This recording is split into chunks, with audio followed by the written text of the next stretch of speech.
During the late 1880s, Edison began a negative media campaign to discredit the alternating current system of electricity being developed by Westinghouse and Tesla. It became known as the War of the Currents. My personal desire would be to prohibit entirely the use of alternating currents. They are as unnecessary as they are dangerous. Edison employees demonstrated the dangers of alternating current by electrocuting animals in public demonstrations. Just as certain as death, Westinghouse will kill a customer within 6 months after he puts in a system of any size. None of his plans worry me in the least. An Edison associate suggested using alternating current as a means of executing criminals. A test took place at New York's Auburn State Prison in 1890. Several gruesome attempts were required to kill the victim. Disgusted witnesses claimed his spinal cord burst into flame. The infliction of the death penalty is not only barbarous and inhuman, but unnecessary as a factor in the scheme of modern civilization. The War of the Currents came to a dramatic head in 1893. The Columbian Exposition in Chicago was to be the first World's Fair lighted by electricity.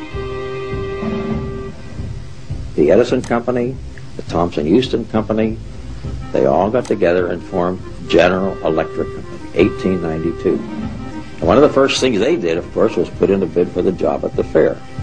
Their bid was roughly $1 million. The Westinghouse bid was about $500,000, and naturally, Westinghouse got the job.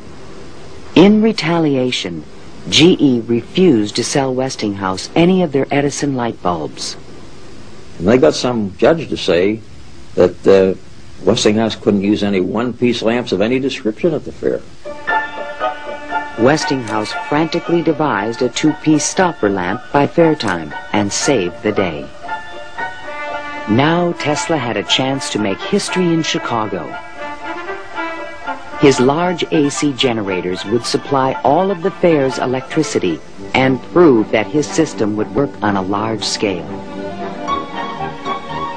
On May 1st, 1893, 100,000 eager spectators filed into the fairgrounds, awed by the gleaming neoclassical architecture. Night fell. President Grover Cleveland pressed a button, and the fairgrounds exploded with brilliant tube lighting and multicolored searchlights. The most incredible display of lighting the world had ever seen.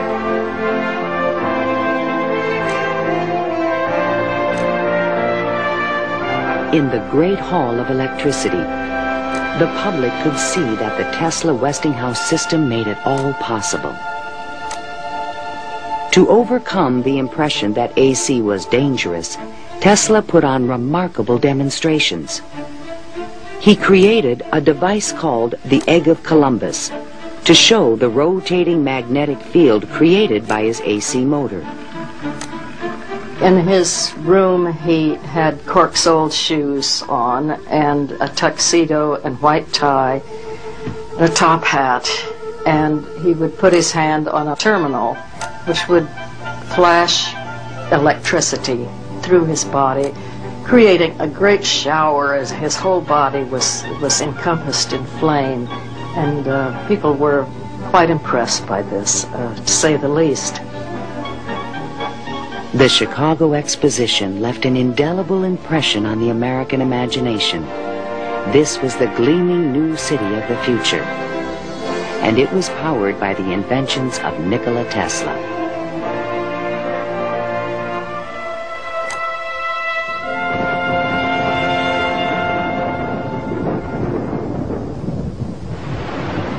Since childhood, Tesla had dreamed of harnessing the power of the great natural wonder called Niagara Falls. The famous British physicist Lord Kelvin was now head of an international commission to find a way to use the fall's power. He had sent a cable to all the other members of his commission, and it said, "Trust you avoid the gigantic mistake of alternating current." But all this dramatically changed when Lord Kelvin attended the Chicago Exposition and saw the AC system in operation. A contract was immediately awarded to Westinghouse Electric to power the mighty cataract with AC. The technical challenge was daunting.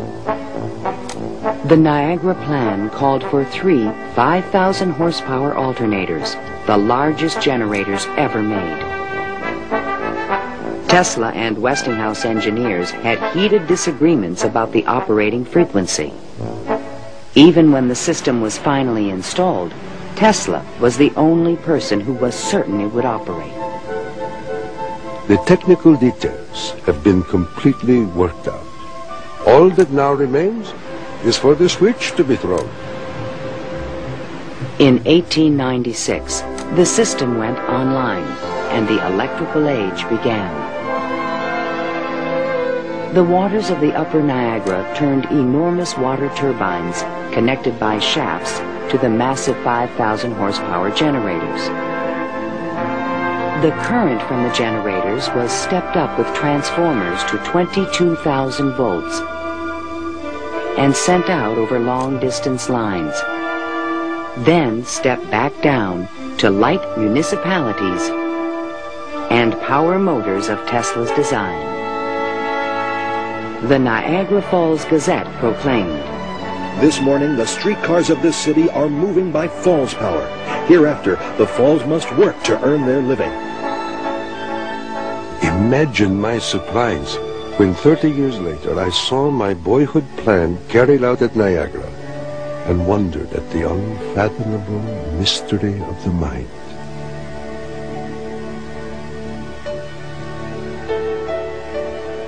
Within a few years, the number of generators at Niagara was increased to 10. By the turn of the century, the power lines stretched 360 miles to New York City.